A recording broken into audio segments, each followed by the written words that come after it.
Bem, pessoal, então retomando de onde a gente parou, né? A gente discutiu primeiro os aspectos cognitivos da categorização social, como essa distinção entre nós e outros, nós e eles, né? Conformam os grupos sociais, e esses grupos então serão pensados em termos de relações intergrupais, como essas relações podem se tornar conflitivas, né, devido à saliência das categorizações, né, a diferença entre as categorizações. E agora, então, a gente vai ver algumas formas, alguns modelos para a relação de relações intergrupais mais harmoniosas. O primeiro modelo é o modelo da descategorização, conforme proposto por Breuer e Miller na primeira metade da década de 80. Esse modelo representa algo até bastante lógico do ponto de vista dos princípios, que é, se diante de um sujeito novo eu conseguir não evocar as suas categorias, né, as suas categorias de pertencimento, e com elas eventuais estereótipos que eu tenha sobre aquele grupo, eu tenderia então a ter relações de melhor qualidade com esses sujeitos. Então a proposta aqui é que, diante do encontro, as categorias sejam deixadas de lado e a gente tenha um encontro do zero, né, com os sujeitos. Eu separei aqui um videozinho de uma campanha da Coca-Cola, não estou recebendo nada para isso, nem bebo Coca-Cola, chamada Rótulos são para latas, não para pessoas, que mostra de uma maneira bastante clara esse princípio da descategorização. É 2 minutinhos só, bastante simples.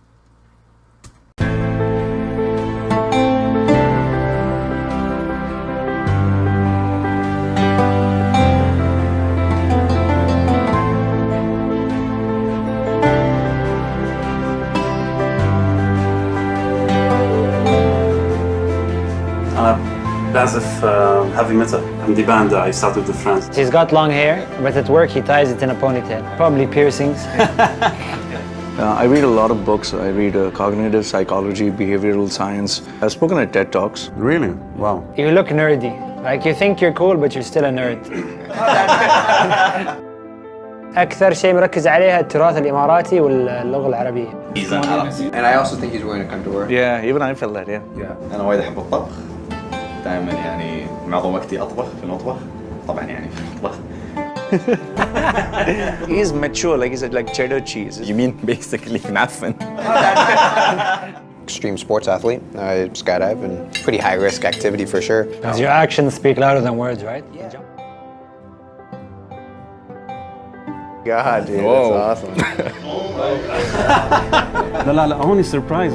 It was amazing when the lights came on and you get to realize who you're actually conversing with. واستغربت أول شيء لأن أول شيء فتحت الليتات الحمراء وما رحت بس أشوف واحد جالس قدامي وكلها تاتوز على وجهه. This was my expectation of you. This is what you really are. فشفت شخص مثل هذا طريق ما بعد تكلم وياه. You guys should be swapped. I didn't expect that. The rocker was someone who I wouldn't expect to be a heavy metal musician. I should have these tattoos, not you, man. Change. الشاب اللي قبالي براسي كنت راسم صورة إنه هو راح يكون عربي كتير شكله. That's how you look. When I saw Garrett on a wheelchair, I was completely taken aback. Hey man, come on.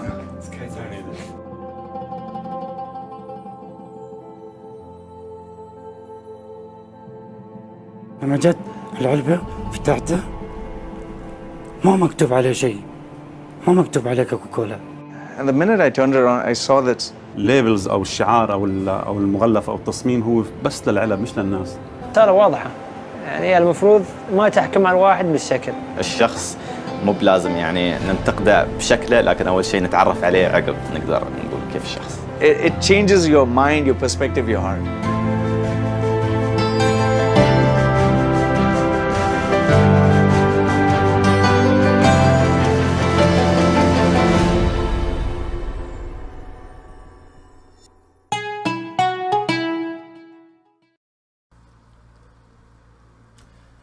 No modelo da descategorização, a proposta é que o contato pessoa a pessoa ajude, por exemplo, a quebrar o efeito da homogeneidade exogrupal, que a gente viu na parte anterior dessa aula, né? Que é quando eu percebo os outros sujeitos como todos semelhantes e atribuo a eles características ilusórias, que não são, de fato, pertencentes àquele grupo. Quando eu saio do raciocínio totalizante, grupal, e passo a me relacionar com o sujeito específico, né, com o indivíduo, é mais difícil que esses efeitos da categorização se coloquem, de modo que eu posso ter uma relação um pouco mais, como é que eu vou dizer, um pouco mais genuína e harmoniosa com esse novo sujeito. Olha, isso parece bastante lógico, como eu disse, bastante racional, quando a gente pensa a nível interindividual, né? Interindividual, perdão. Dois sujeitos se relacionando. Bastante simples, né? Uma série de preconceitos poderão ser desconstruídos quando eu estou frente a frente, face a face, com o sujeito alvo daqueles preconceitos. Porém, quando a gente sobe esse postulado para outros níveis de relação, então os níveis grupais e intergrupais de relação, ele fica um pouco mais difícil, porque eu aumento o volume de sujeitos e aí aumento também a dificuldade de que eu reconheça esses sujeitos individualmente e não os homogeneize. Uma outra possibilidade de redução dos conflitos é o modelo da identidade endogrupal comum, proposto pelo Gardner e o Dovídio na década de 90. A partir do estudo dos sheriffs com a Caverna dos Ladrões, né, o que eles propõem é que, se houver a construção de uma categoria supraordenada capaz de englobar as duas ou mais categorias em conflito, o conflito tende a diminuir por conta de uma recategorização dessas categorias. Parece confuso e abstrato, mas eu vou dar um exemplo bem banal aqui que permite com que a gente perceba. Okay? Então, a dinâmica das relações raciais no Brasil. De um lado nós temos um homem negro, o Lázaro Ramos, e de outro lado nós temos um homem branco, o Wagner Moura. São dois grupos, a saliência, a diferença entre esses grupos é evidente, é perceptível, e é possível que surja um conflito, né, entre esses grupos e os seus interesses. Porém, esses dois grupos pertencem a uma categoria supraordenada, que é a categoria dos brasileiros. Essa categoria que reúne tanto brasileiros brancos quanto brasileiros negros, ao ser evocada, pode ser fonte de redução do conflito, né, das divergências intergrupais. Porque congrega esses sujeitos num mesmo grupo, né? Bastante semelhante a ela é o modelo da diferenciação intergrupal mútua, proposto pelo Houston e o Brown na década de 80. Neste modelo, a gente não estabelece uma categoria supraordenada para invisibilizar as diferenças entre os sujeitos, mas, pelo contrário, a gente ressalta as diferenças entre os sujeitos, né, as saliências entre as categorias, para que eles colaborem conforme as suas capacidades e competências particulares em busca de um mesmo objetivo. A imagem que eu escolhi para esse slide é uma cena do quadrinho de Watchmen, né, do Alan Moore com o Dave Gibbons, que virou filme, série de TV, enfim, um monte de coisas, em que, no meio da Guerra Fria, o grande plano do vilão da trama é criar um inimigo externo que precise, para ser vencido, da união das forças dos inimigos locais. Então é a Guerra Fria, Estados Unidos versus União Soviética. Se um alienígena ataca a Terra, esses dois grupos, norte-americanos e soviéticos, poderiam se unir para enfrentar esse desafio externo, né? Então, aqui o que fica colocado é um certo espírito multiculturalista, no sentido de que os sujeitos são diferentes, as suas diferenças têm valor e podem, quando colocadas a trabalhar junto, atingir melhor determinados objetivos. Isso vai desdobrar em filosofias ou duas ideologias políticas bastante discutidas nas relações interraciais, que são a da color blindness e da color conscience, da consciência racial e da cegueira racial, em bom português. O que ela vai dizer é o seguinte: na cegueira racial, né, a gente vai tratar os sujeitos como se fossem iguais, mas uma igualdade formal. Todos os sujeitos são iguais em direitos e deveres, etc., e não nos interessa as suas particularidades. Então, negros e brancos serão tratados igualmente, como se fossem cinzas, né? Essa é a cegueira racial. Já a consciência racial provê uma métrica de multiculturalismo, no sentido de que os sujeitos são diferentes, né? Eles são reconhecidos como diferentes. Eu não posso dizer que negros e brancos são iguais, porque eles não são. E, portanto, eu devo tratá-los na medida dessa desigualdade, né? Porque eles são iguais na diferença.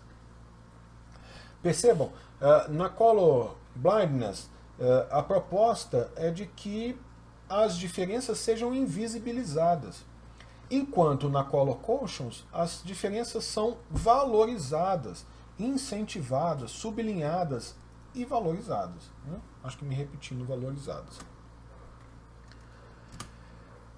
As duas doutrinas, tanto color blindness quanto color conscience, são capazes de reduzir preconceito. Porém, somente a consciência das diferenças permite uma lógica multiculturalista e que é mais adequada às sociedades plurais como a gente vive, no sentido de que os sujeitos são diferentes, deverão ser tratados conforme essas diferenças, conforme as suas necessidades particulares ou não, e uma igualdade formal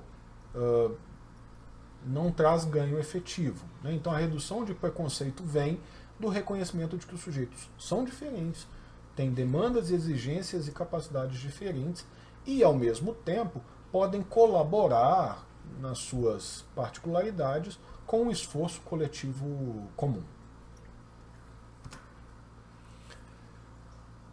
Próximo passo, então, já que a gente falou de duas doutrinas ligadas às relações interraciais, é a gente pensar nas ideologias dominantes nos processos de categorização social, né?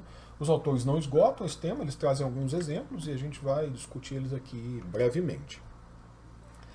Lá no estudo de Tajfel e Turner, que deu origem à teoria das identidades sociais, foi postulado já de princípio um elemento bastante importante do pertencimento endogrupal, né, do pertencimento grupal, melhor dizendo, que é o estatuto relativo dos grupos. O que é o estatuto relativo dos grupos? É se o meu grupo é percebido como positivo, ou seja, ele tem estatuto positivo, é socialmente validado, valorizado, ou se ele tem um estatuto negativo e, portanto, é socialmente desvalorizado. Isso já estava lá na teoria de Tajfel e Turner, tanto que uma das explicações para o enviesamento endogrupal é a busca por uma conceituação sempre mais positiva, por um estatuto sempre mais positivo do grupo a qual eu pertenço. Com o falecimento do Tajfel, o Turner deu prosseguimento a essas pesquisas, mas aí mexendo numa outra variável. Além da legitimidade, além do estatuto, positivo ou negativo, ele passou a mexer na legitimidade e na estabilidade desse estatuto.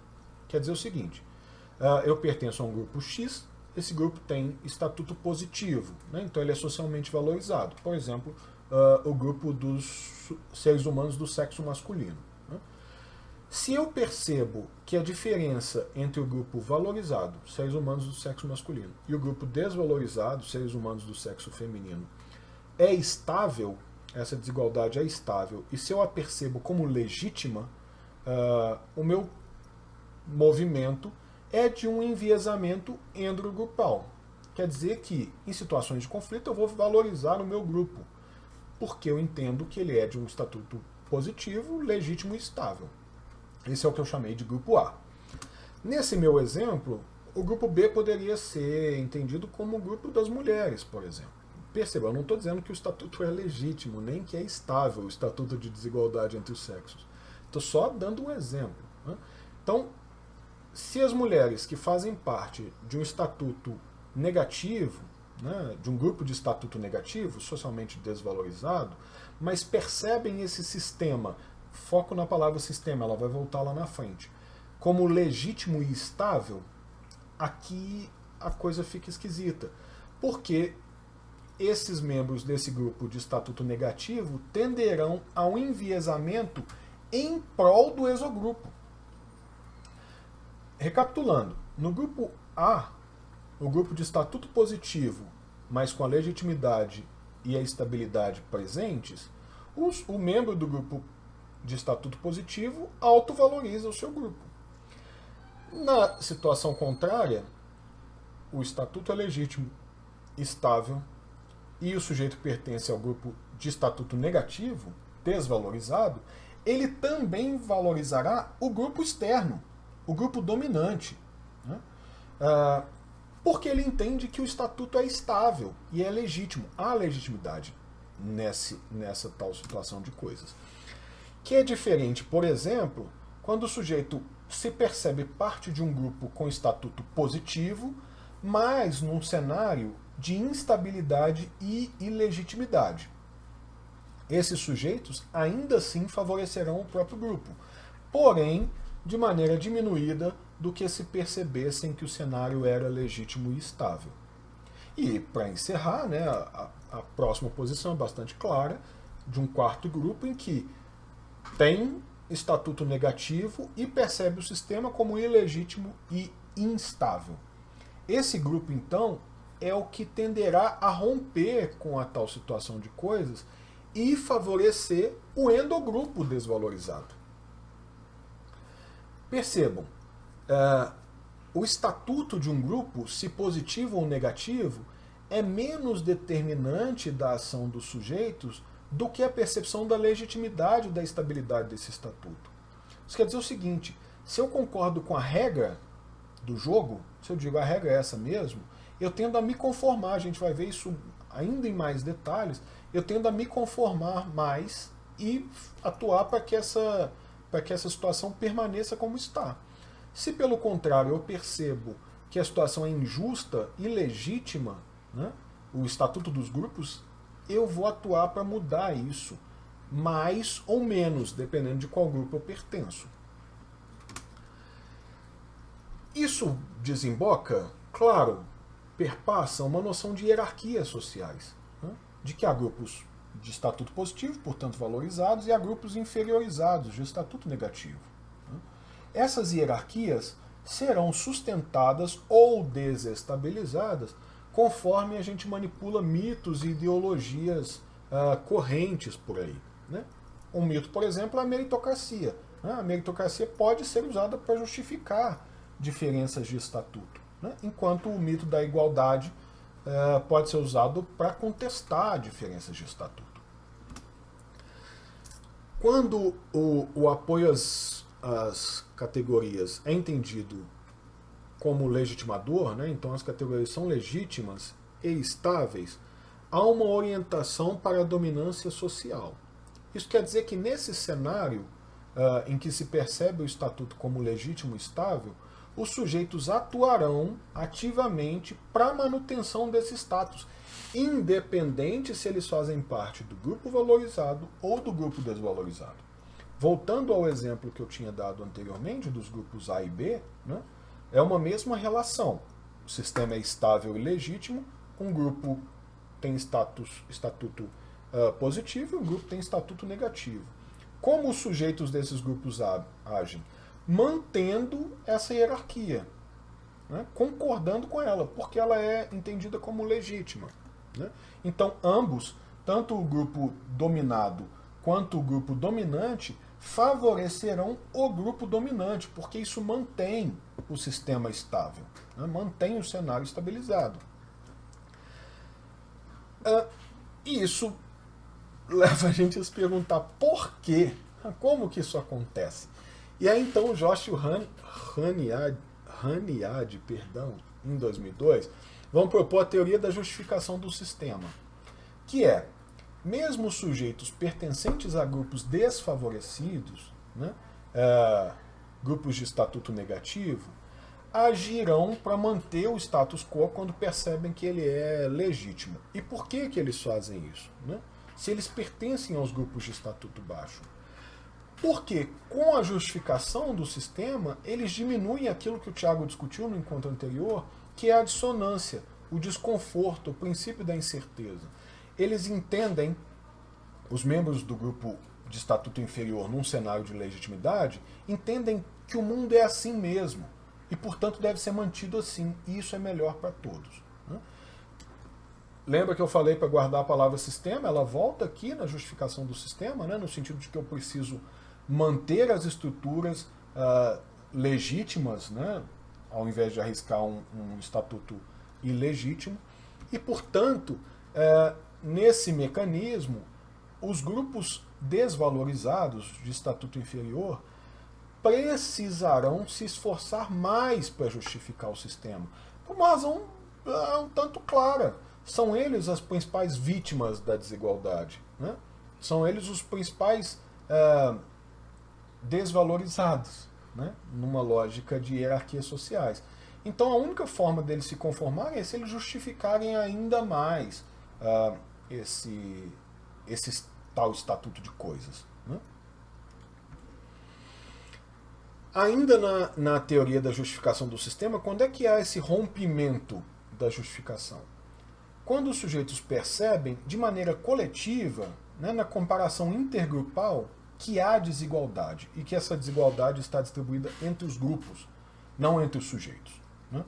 Quando a comparação das desigualdades está no campo do interindividual, que os autores inclusive chamam de uma percepção egoísta, né?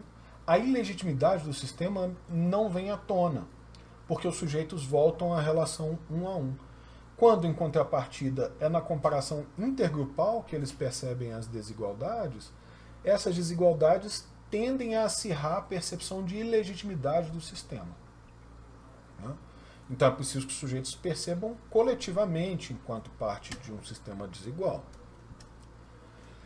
Eu falei de mundo, e aí então a gente chega numa das minhas teorias favoritas, que é a teoria do mundo justo, conforme foi proposta pelo Lerner na década de 80. A máxima dessa teoria é bastante simples. As pessoas têm o que merecem e merecem o que têm. Isso quer dizer que as coisas são assim mesmo. Né? A maçã cai para baixo, o balão sobe para cima e é assim. Né? Não há nada que pode ser feito sobre isso. Se eu compartilho dessa crença de que o mundo é justo, as pessoas têm o que merecem e merecem o que têm, diante de desigualdades eu vou me conformar e dizer, bem, é isso mesmo. Né? Não poderia acontecer diferente. As coisas são assim. Até a próxima!